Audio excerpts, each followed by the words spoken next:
None other than Junaid Jamshed sahab. सबसे पहले तो जुनैद साहब मैं आपको इस प्रोग्राम में खुशामदीद कहूँगा। मंसूरी भाई बहुत शुक्रिया बुलाने का शुक्रिया। नाज़रीन मैं आपको बताता चलूँ कि हम इस वक्त J dot store Los Angeles में मौजूद हैं। जय साहब मैं सबसे पहले आपसे मालूम करना चाहूँगा कि आप इंजीनियरिंग की तालीम हासिल करने के बाद फिर आपका रुझान म्यूज़िक की तरफ कैसे हुआ? अब मेरे साथ तो कुछ अजीब ही मामला हुआ है। वो जो आपने एक टर्मिनोलॉजी सुनी होगी कि मैन प्रोपोजेज गॉड डिस्पोजेज। जी बिल्कुल। तो मेरे वाले साहब तो एयरफोर्स में थे, फाइटर पायलट। तो मैं तो फाइटर पायलट बनना चाहता था पहले। तो आंखें कमज़ोर थी, तो फिर मैंने सोचा कि फाइटर पायलट तो नहीं बन सकते, चलो मैं एक डॉक्टर बन जाता हूँ। तो फिर जब मैंने प्री मेडिकल में पढ़ाई की तो इंटरमीडिएट में पढ़ के मुझे एहसास हुआ कि ये मेरे बस का रोग नहीं है, ठीक है, बहुत मुश्किल काम है। तो फिर मैंने कहा नहीं, फिर मैं इंजीनियर बनता हूँ। तो फिर मैं एक इंजीनियर बन गया।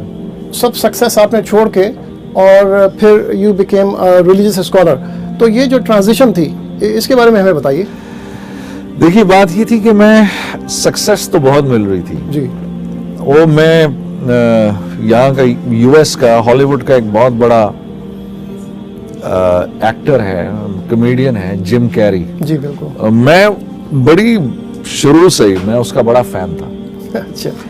तो मैं जब अपने करियर के पीक पे था ना, तो मैं मतलब उसकी एक सेइंग है, बड़ी अजीब सेइंग है, और वो सेइंग ये है कि I want people to get very famous, I want them to get very rich, I want them to get everything that they are looking for, so that they can understand that that is not the answer. अच्छा, ठीक है। तो बड़ी powerful statement जी है। बिल्कुल। तो मैं ये स्टेटमेंट अपनी शोहरत के उरूज पर, ये जब मैं स्टेटमेंट पढ़ता था तो मैं कहता था तो फिर क्या चाहिए लोगों को? यही तो चाहिए लोगों को बड़े बड़े घर चाहिए, गाड़ियां चाहिए, यही सक्सेस है। लेकिन जब अल्लाह ने एक दिन जब ये सब कुछ दिलवा दिया तो मुझे एहसास हुआ वाकई वो जिम कैरी की स्टेटमेंट बिल्कुल ठीक है कि मैं तो आज अंदर से बिल्कुल खाली हूँ, हॉलो हूँ मैं तो, बल्कि मैं बहुत परेशान हूँ और मेरी परेशानी बढ़ती जा रही है। अच्छा। तो मैंने चाहा कि मैं मालूम करूं कि मैं दुनिया में आया क्यों हूं, क्या मकसद है मेरा, क्या म्यूजिक बनाना मेरा मकसद? तो फिर मैं म्यूजिक बनाता रहूंगा जी। या कोई और है तो आई मस्ट फाइंड आउट, ताकि ये मेरे अंदर की बेचैनी खत्म हो।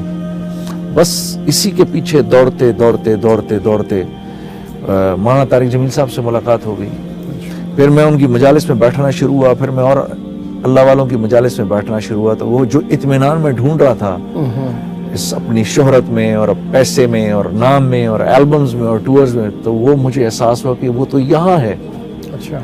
तो बस फिर मैं दीन समझने के लिए उसमें लगा रहा, तगो दो में लगा रहा।